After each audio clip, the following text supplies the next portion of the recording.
This program is about unsolved mysteries. Whenever possible, the actual family members and police officials have participated in recreating the events. What you are about to see is not a news broadcast.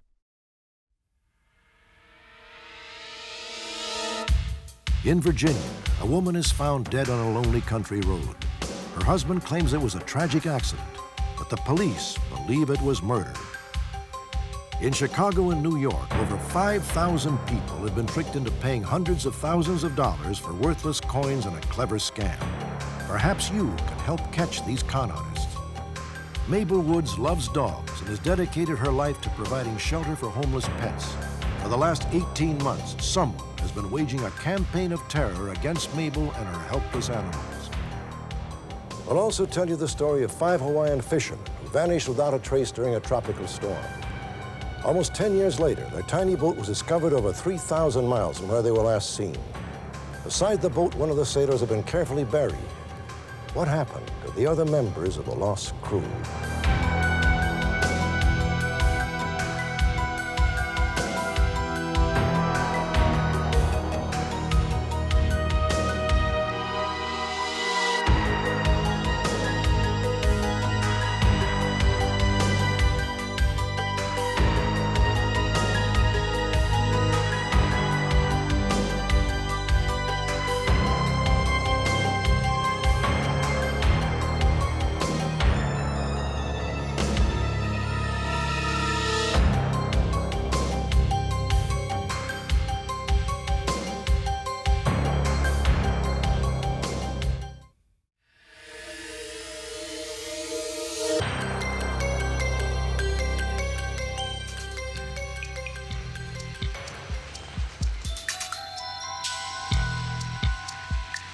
On the night of September 30th, 1987, a pickup truck was discovered on the side of a Virginia back road. The engine was running. The keys were still in the ignition. The transmission was in park. Beside the truck lay its owner, a 45-year-old woman named Kay Hall, crushed to death. Whoever operated the vehicle appeared to have backed over the center of her torso and probably on the bump from rolling over her with the left rear tire of the truck, then applied the brakes suddenly, causing the vehicle to skid going backwards. The front tire, the left front tire, then caught her torso and pulled her backwards slightly and twisted her body on the roadway, which is how she was found, with the vehicle in park and the engine still running. After their preliminary investigation, authorities began to suspect that Kay's husband, Bob, had murdered her.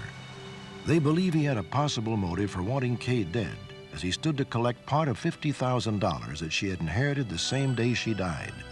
Bob Hall also had no alibi for the period of time when Kay was killed.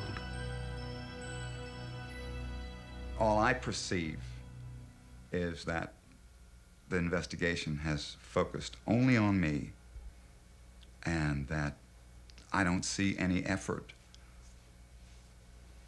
on anyone's part to look into the other possibilities. The death of Kay Hall is surrounded by events that seem to simultaneously indict and exonerate the prime suspect. For this reason, Bob Hall remains a free man. The case against him rests on time, an approximately 20-minute window of opportunity when Bob Hall could have stalked and run down his wife. Bob Hall freely consented to appear in this story, hoping that through its telling, his innocence will finally be established. Kay and Bob Hall lived and worked on the shores of Virginia's Caradoman River, a tributary that empties near the western shore of the Chesapeake Bay. Kay was a successful insurance executive who left her career when she and Bob started an oyster farming business. They had been married since July of 1985, though Kay had known Bob for 12 years. The two became closer while Bob was serving 2 years in jail for selling drugs. She corresponded with him while he was in prison. And when he was released in January of 1982, Kay was waiting. It was quite an experience that Saturday morning. It was raining, about 7:30. And Kay pulled up in her little Fiesta, and I could see the car way off in the distance and her waving at me. And between us was a very large electrical fence. And she very laughingly said to me, "Hey, you, Robert, I finally got you at last." And that was a good feeling. It was nice to feel wanted by somebody. 6 months after the couple started their business, it began to run into financial difficulty. By many accounts, this contributed to tensions in the marriage. Both began to drink heavily. As time went on, I'd ask her, "How's the business going?" And I can tell it wasn't going so well. And then I'd say, "Well, and how's Bob?" And I could tell that wasn't so good either. Honey, it's time to party. Are you down there? Well, it's about time, dear. According to friends, Kay and Bob's quarrels often began over trivial We're incidents. not taking the Jeep, we're taking the truck. Why? Why can't we take the Jeep? Because you got the DWI in the Jeep. Kay called me in the summer of 1986, That is a problem. We're not and she started crying. And she said, We're taking the "Bob truck. is abusing me We're taking the physically. truck. He's abusing me. He beats me up." And that's when she started to talk about going into therapy, trying to get into marriage counseling with Bob. And if that didn't work, that she would definitely consider divorce. Conversation about divorce probably came up as frequently as it would in any couple's relationship where there were problems, and the problems were essentially money. The oyster business had not treated us with great kindness. We had lost an awful lot of money on it. On September 30th, 1987, Kay's fortunes turned. Hi. She had recently received a $50,000 inheritance, and at a local post office, she mailed papers that officially transferred half of the money into her account. That morning was to be Kay Hall's last. Here's your receipt. That evening, Kay and Bob went to a party at the local country club. Many of Kay's friends were there, and by all accounts, she was the life of the party. We got to the party probably around 20 after 6, and Kay was thoroughly enjoying herself. You could just see the magic, you know. Kay walked in, and then all of these faces just seemed to turn. There's Kay, and all of a sudden things seemed to be complete. There you go, babe. Thank you. You have one for the Melanie. road, will you, Melanie? As the evening progressed, Kay and Bob continued to drink. You ready to go home? Just a couple minutes. Having a good Thanks. time? Well, not as good as you. Then Kay became upset. Some say by the amount that Bob tipped the bartender. Kay left the country club without her husband and drove away in their pickup. A few minutes later, as he was left without a car, Bob was driven the 14 miles to his home by friends.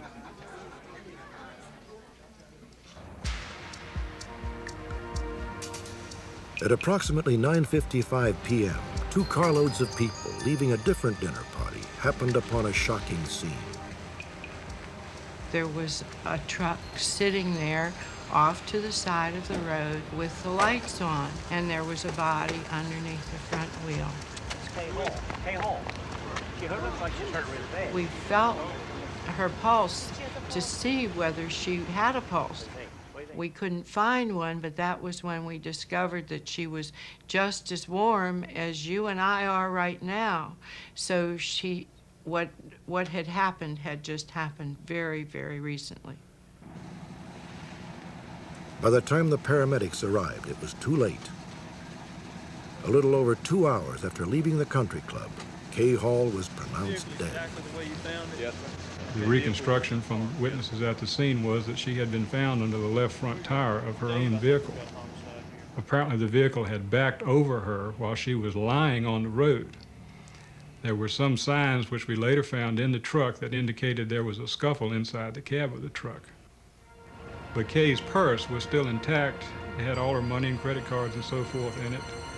Also, it did not appear that there was any sign of a sexual assault. She was fully clothed. The autopsy results showed that she was intoxicated at the time of her death, a rather high level. She very well could have been disoriented, which would have caused her to have taken the wrong turn and might have put her in the area where she was found. Bob and Kay's domestic problems, coupled with the $50,000 that she had just inherited, led to Bob Hall being considered a prime suspect.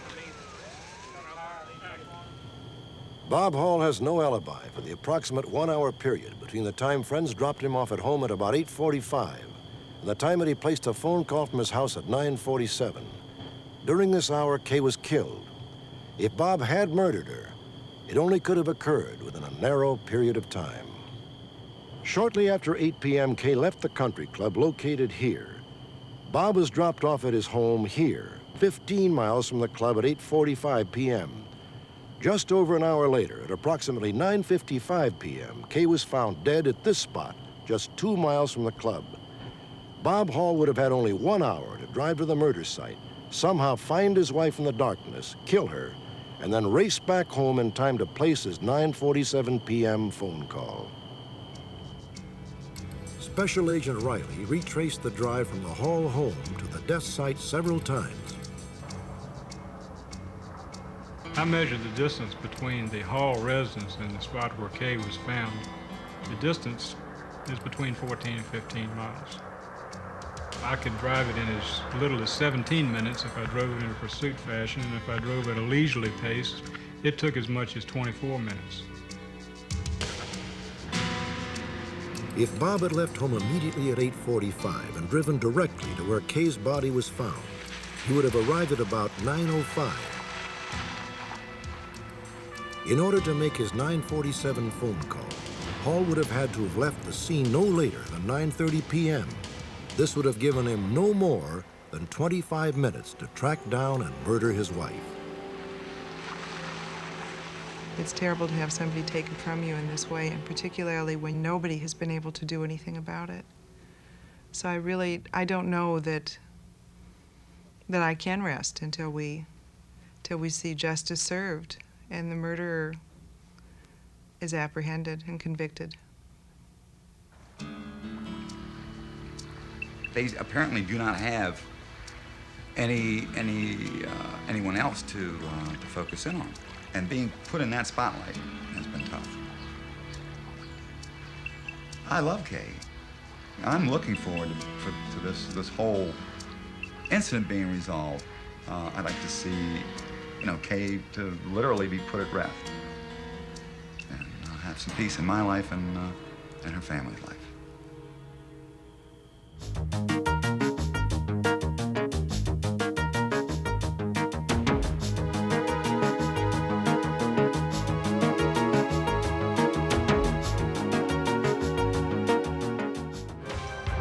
In a moment, we'll update the story of an injured Vietnam vet who for 21 years has been searching for the nurse who helped him learn to walk and talk again.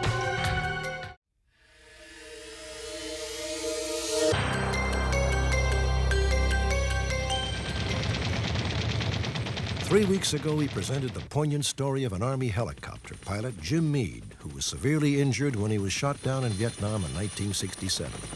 Tonight, the heartwarming ending to Jim's story. Jim's war wounds left him in a coma from which doctors feared he would never recover. Hi, Jim. How are you feeling? Jim eventually came out of his coma, but had no memory of his first 19 years. He had even forgotten how to walk and talk. Then he met an Army physical therapist named Lieutenant Stevens. I know you're hurting, but you can't give up. Now straighten it out. Come on, work hard. Come on. Pick it up. For the next 9 months, with There the you help and go. encouragement of Lieutenant Stevens, Jim struggled to regain his speech and motor skills. There you go. Bring it I up. don't know if I would have learned to do these things without her. Put your hands around it like that. I always wanted to Good. Push. get better, learn things so I can show her Good. how much I'd improved. It was always important to me. Nearly 1 year after Jim arrived at the hospital, Lieutenant Stevens left the Army. She never saw Jim again or had any idea that she set him on the path to recovery. If I saw her now, I don't know what I'd do. I just know this, it's always been important for me that she knows that I'm okay.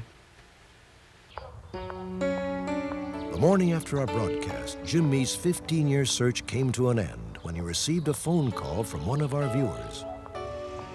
I was watching TV and I saw Jim at the beginning of the program. And I said to my family, I treated that fella when I was in the service. And the next remark was that they were looking for Lieutenant Stevens. And I thought, well, that was my maiden name. And at that point, I realized that this was going to be more than just a program to watch. On September 25th, nearly 21 years after they said goodbye, Jim and Karen were reunited. How are you? Oh, it's good to see you. How are you doing? Oh, I'm fine. You look wonderful. When Karen came through the door, I went and, if somebody else saw her, they might say that Karen's changed 200%. In my heart, Karen hasn't changed a bit. And I'm glad to tell her thank you. The reunion today has been everything I expected it to be. It will stand out as one of the most exciting days of my life. It's thrilling to see someone that has come back so far and made a success of their life. But a lot of people had a lot to do with Jim Meade's recovery. I was just a small part. It would be very difficult for me to put into words what this day has meant to me. It just makes the future that much brighter because I do know that now the dreams do come true.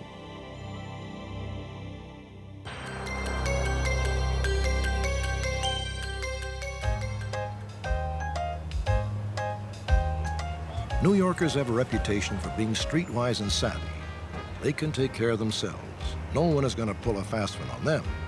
Yet each year, New Yorkers lose 4 times more money to scams and con men than to bank robbers. Over the past 15 years, at least 5,000 people have fallen prey to a very clever, highly organized scam.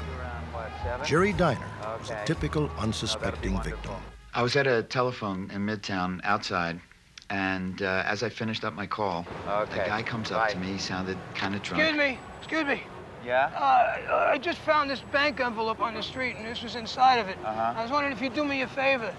Could you call this guy up and tell him I found this, because I want to give it back to him. And he's holding a bank deposit envelope, and it's got Dr. Stone and the address, and in his other hand, he's got these coins.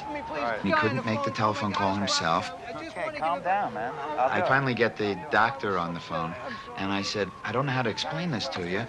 I got a guy here, and he found an envelope that has your coins in it. You found my coins?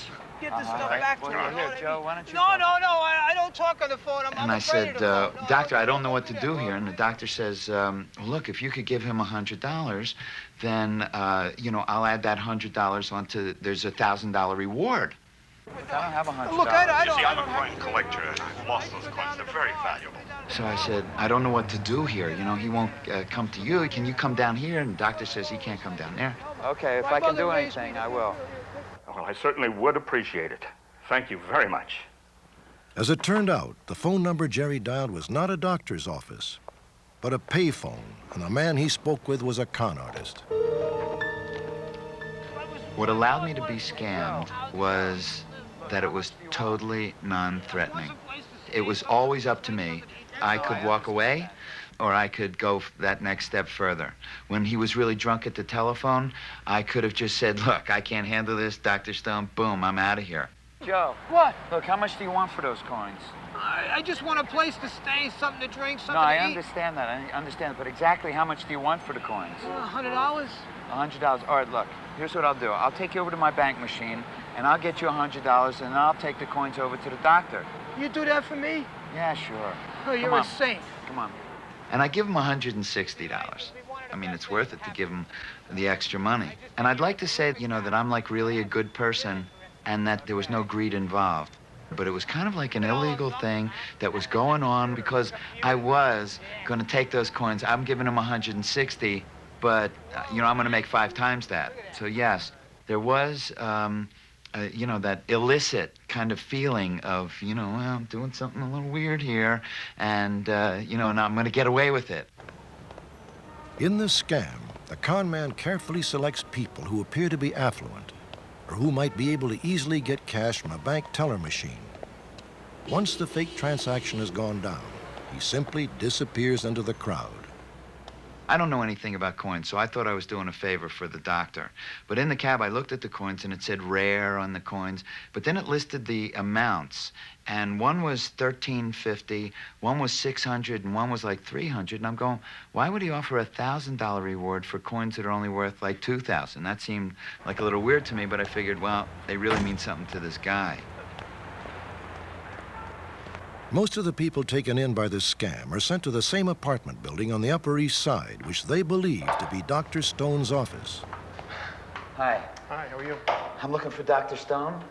Well, I'm sorry, there's no Dr. Stone here. In the last few years, we've estimated that about 3,000 or 4,000 people have actually come here with this coin scam. A lot of the times when these victims come here, they believe that in some way, myself or whoever else is working here that's in the lobby is an accomplice to this. And, you know, I always try to explain to them, if I was running this scam, would I actually bring you back to me? I never thought that I was being scammed for 1 second, not even for a millisecond. I was just caught up in this. I really want to thank you for this. You know? Okay. I really felt like I was doing a good deed and making money at the same time. This simple but plausible scam has suckered people in New York, Florida, Boston, and Baltimore. In most cases, the coins that are sold are like these. An English 25 pence worth about 35 cents. A fake California Gold Rush coin, which is totally worthless. And an Indian penny worth no more than 50 cents. The total value of these three coins is no more than $1. If you're approached by one of these con artists, for heaven's sake, don't buy these coins. Immediately contact your local law enforcement agency.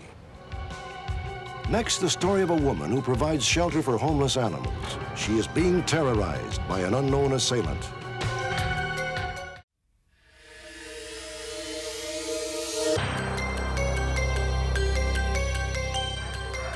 The Humane Society of the United States estimates that last year alone, over 12 million stray and abandoned cats and dogs were taken in by animal shelters nationwide.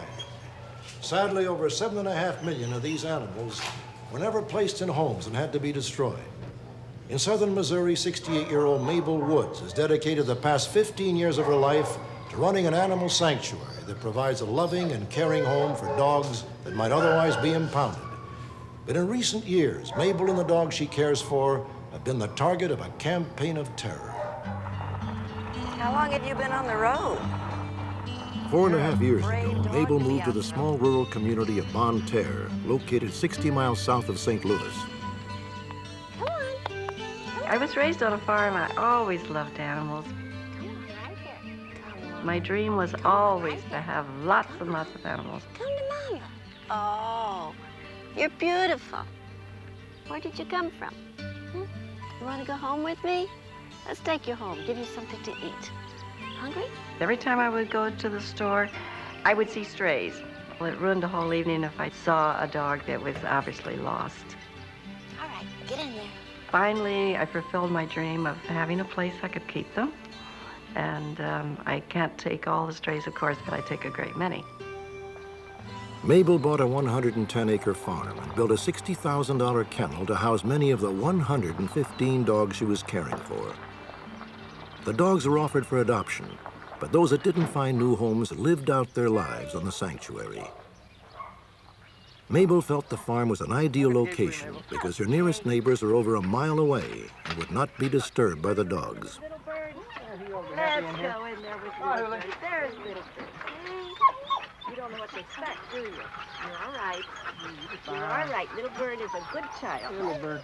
See, look here. Look here. You are okay. I love you. You're beautiful. 18 months after she moved to the farm, Mabel's peaceful life was shattered. On the night of December 11th, 1986, someone broke into Mabel's kennel.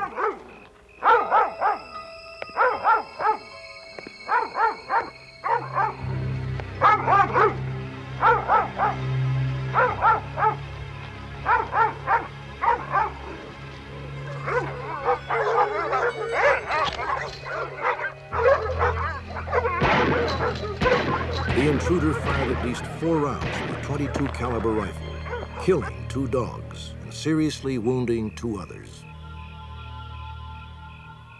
The next morning, when I went up to open the kennel, I found my dogs dead. In the beginning, I thought, oh, there's been a fight. They killed each other. But as I looked, I realized that they had been shot. And I rushed 2 of them, one a big collie, to the vet, and he was saved. He was shot right in the nose. It's a miracle that he's even living, because he was laying in a pool of blood when I found him. I was upset about it, and I called the sheriff's office, but I knew there was really nothing that could be done at that point, probably. Police officials investigated the shooting, but because the killing of an animal is a misdemeanor, the case was given a low priority. After the shooting, Mabel hired Charlie Jacobs to help around the kennel. Charlie moved into the guest house and doubled as a hired hand and night watchman.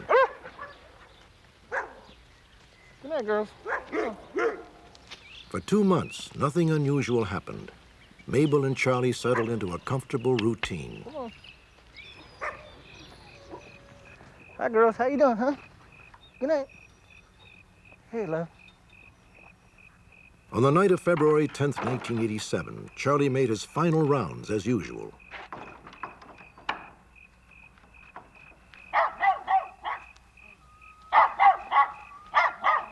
I walked back down and stopped at our barn, turned the light off there, and walked on down to the garage where I met Mabel. We talked for a few minutes and turned the lights off there again.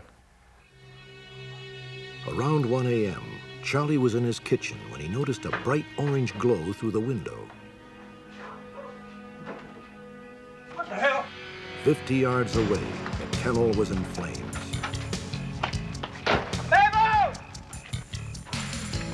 Mabel! Mabel! Call the fire department. The kennel's on fire.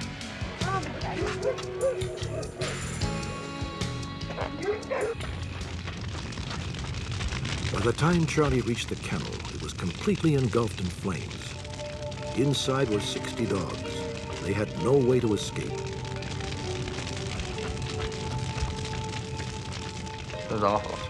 The flames were real high, and you hear a few yipes every once in a while. And the place is on fire. I mean, it's like an inferno. Charlie managed to pull 1 dog from the flames, but could do nothing to save the other 59.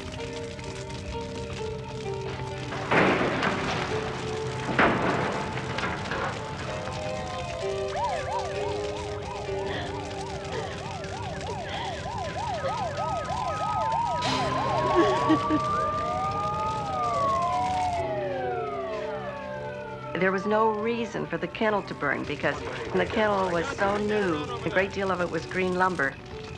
The dog houses were burning from the inside, not outside, but from inside.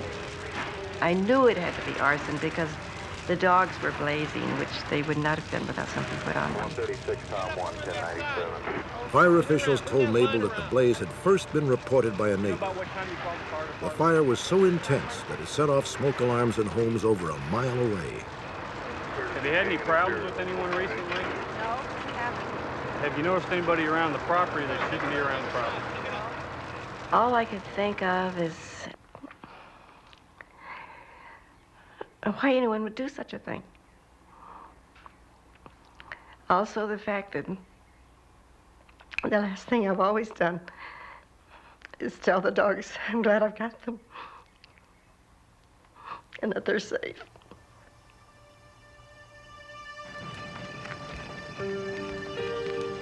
As I watched the kennel come down to the ground and realized that my dogs were all dead, I just couldn't realize why anyone would do that. There just wasn't anything left except a few scraps of metal in the concrete.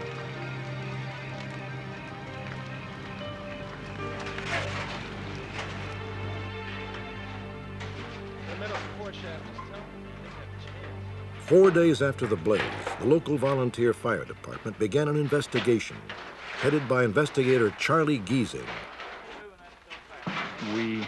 went to interview the local people, and a lot of people were surprised that she even existed back on this farm.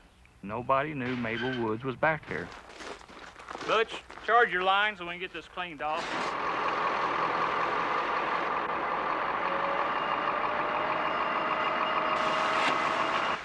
We wanted to clean off the debris of the barn to get a look at the floor. We started to see a pattern that's called spalling develop. Spalling occurs when a flammable substance is ignited on concrete. The extreme heat causes the concrete to crack or erode.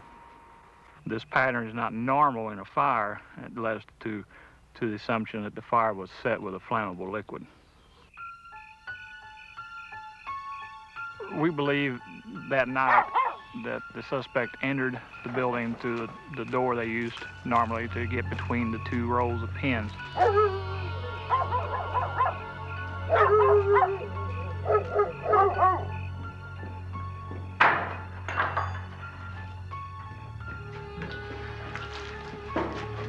He entered the building, poured a flammable liquid down the walls as he went in. The hallway led to a bigger open area at the far end. He continued pouring the wall. At that point, that's probably when he lit it, and then he took off.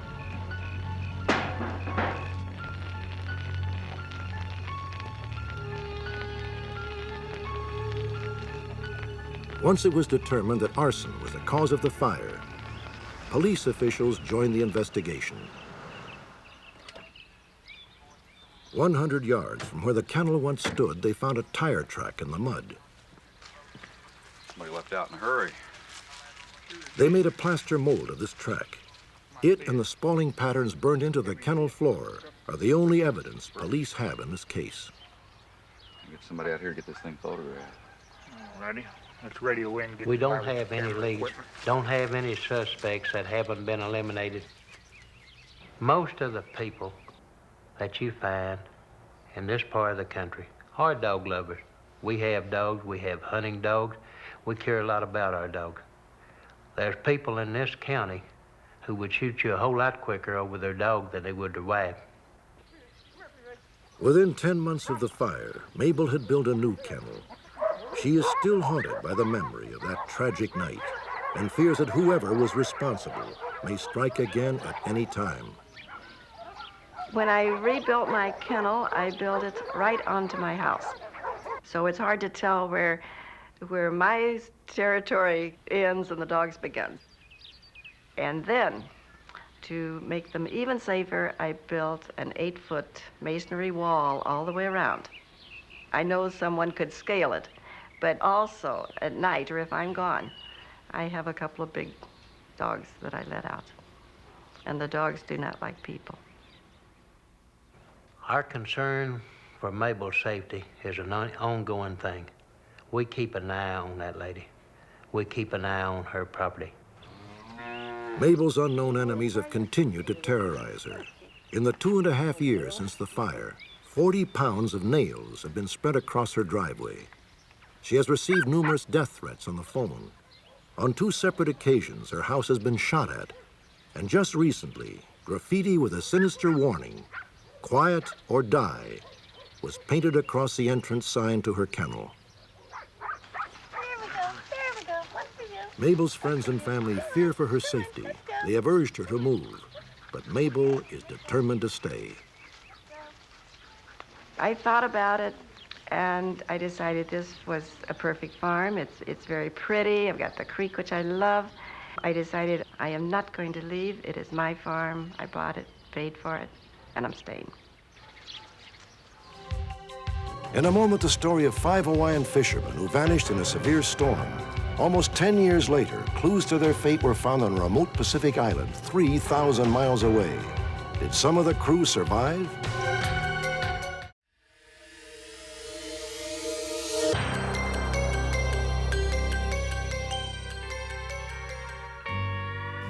The Hawaiian island of Maui, one of the nation's most beautiful tourist centers. But Maui is also dotted with tiny villages dependent on the unpredictable Pacific for their livelihood. One of these traditional fishing villages is Hana, a town of approximately 1,200 people located on Maui's southeast shore. February 11th, 1979. On the spur of the moment, 5 local men took the day off, planning on a few hours pleasure fishing in their 17-foot Boston whaler, the Sarah Joe. When they left at about 10 in the morning, the weather was very calm, and it was a nice, clear day. And they gathered their equipment together and prepared the boat. The 5 friends who went fishing that morning were Benjamin Kalama, Ralph Magliacchini, Scott Moorman, Patrick Woosner, and Peter Hanchett. Between them, the men had over 50 years of seagoing experience, and Magliacchini earned his living as a professional fisherman. As the Sarah Joe left the harbor, the weather was fair.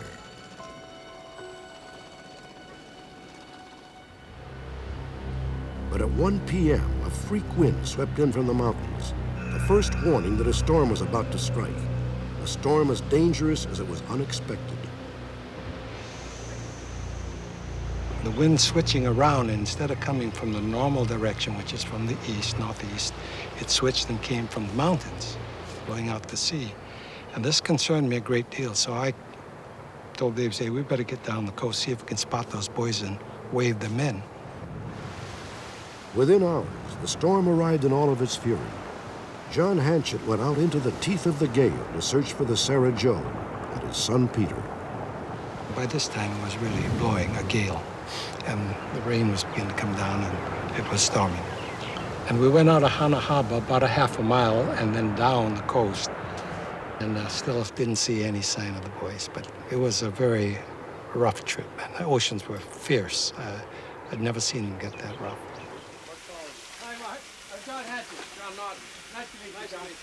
Hanchett continued his search the next day with the help of marine biologist John Naughton. It made quite an impression on me to see, to think that this man was out all day yesterday in 30 to 40 knot winds and 20 to 25 foot seas in this channel, looking for his son. You're hoping coming in that someone had seen something during the day and they'd have some encouraging news, but they had the same news that we brought in. That was there's no sign of the boys, no sign of the boat, no sign of anything.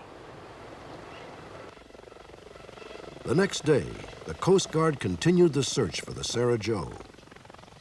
The initial place where you start searching was very ill-defined because we weren't really sure exactly where the Sarah Joe had gone fishing. So it encompassed a relatively large area initially that first day, and then the area gets bigger and bigger and bigger. When the conditions are rough out, it's very difficult, whether you're in the air or on the water. And combine that with the fact that the Sarah Joe was a turquoise blue color with white trim in an ocean that's turquoise blue with white whitecaps. So it would have been very, very difficult. When the search was finally suspended, 5 days later, we had searched 73,000 square miles.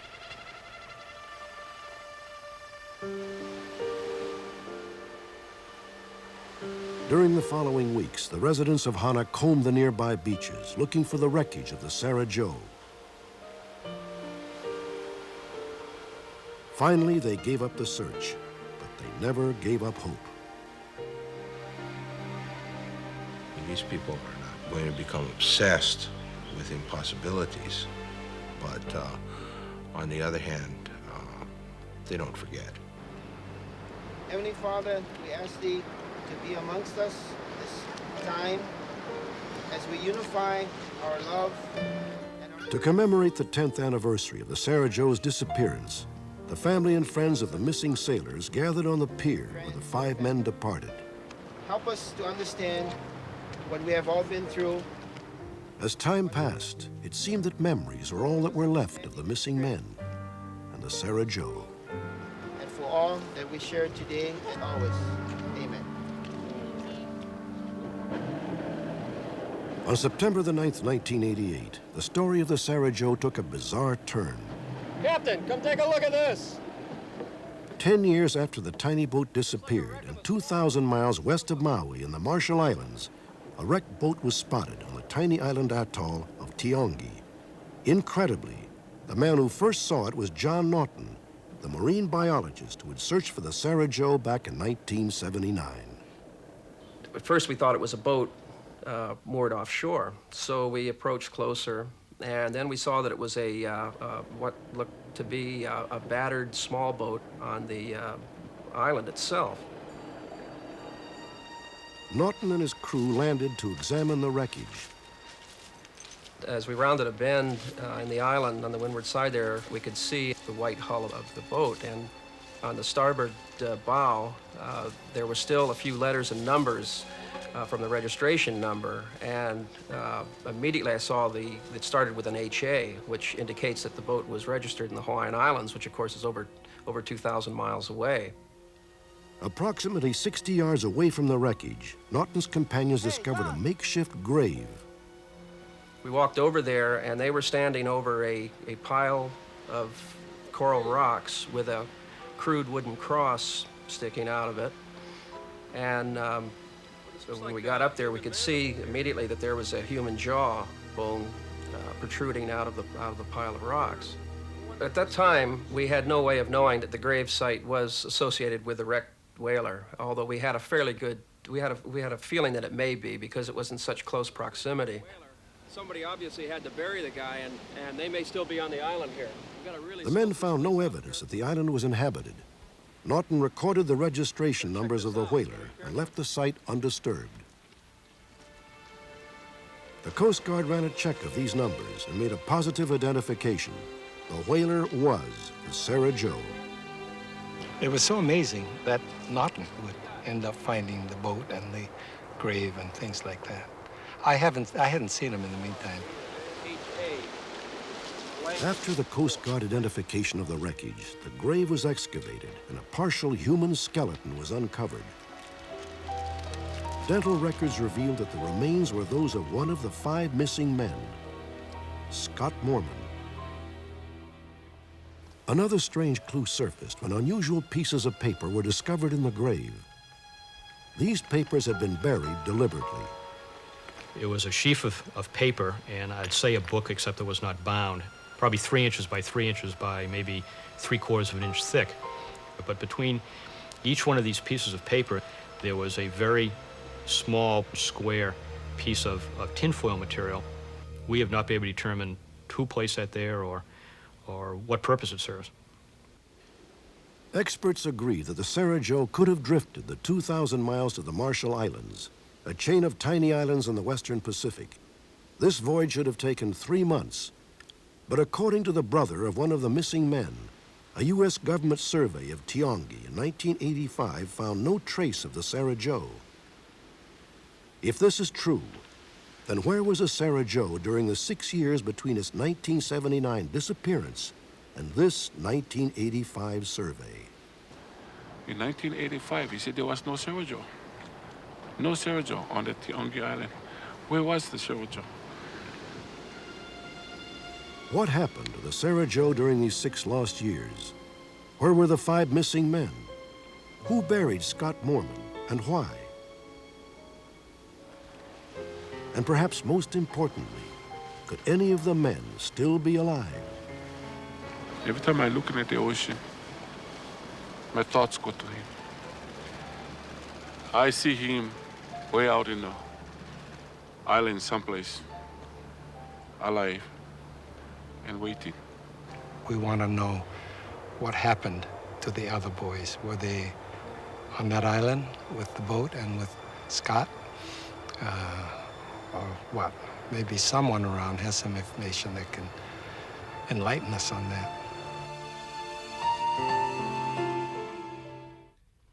Finally tonight, another edition of FBI Alert.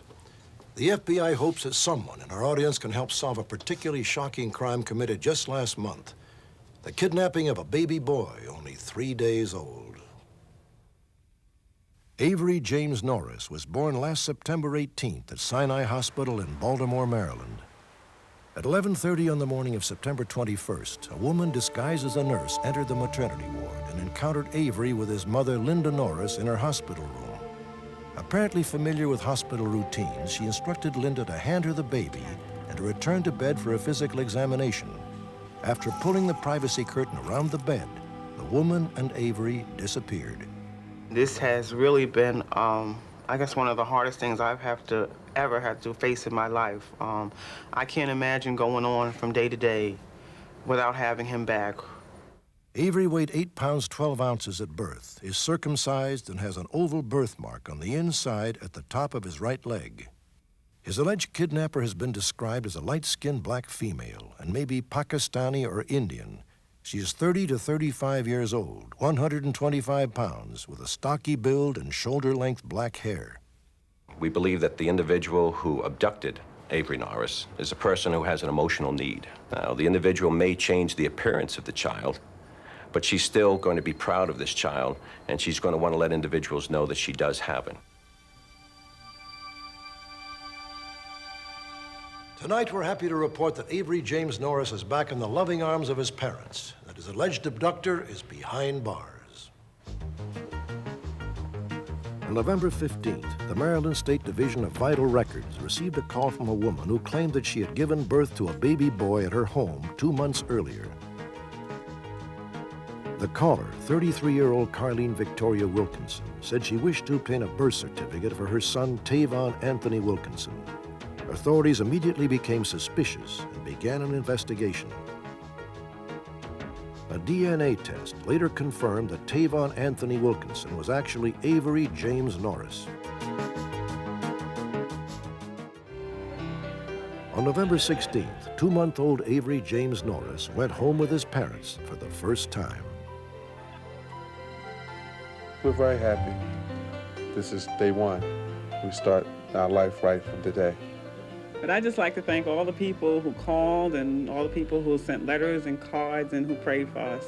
And I thank you from my husband and myself and for our baby.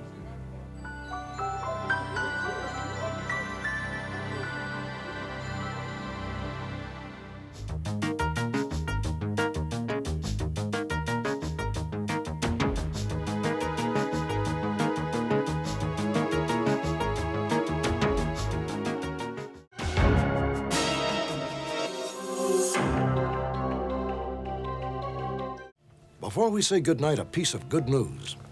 Last week, we told you of a con man who infiltrated a Florida nudist camp and fled after being charged with fraud and child molesting. Just 12 hours after our broadcast, he was arrested, thanks to information called in by our viewers. We will have a complete story of his dramatic arrest on one of our next editions of Unsolved Mysteries.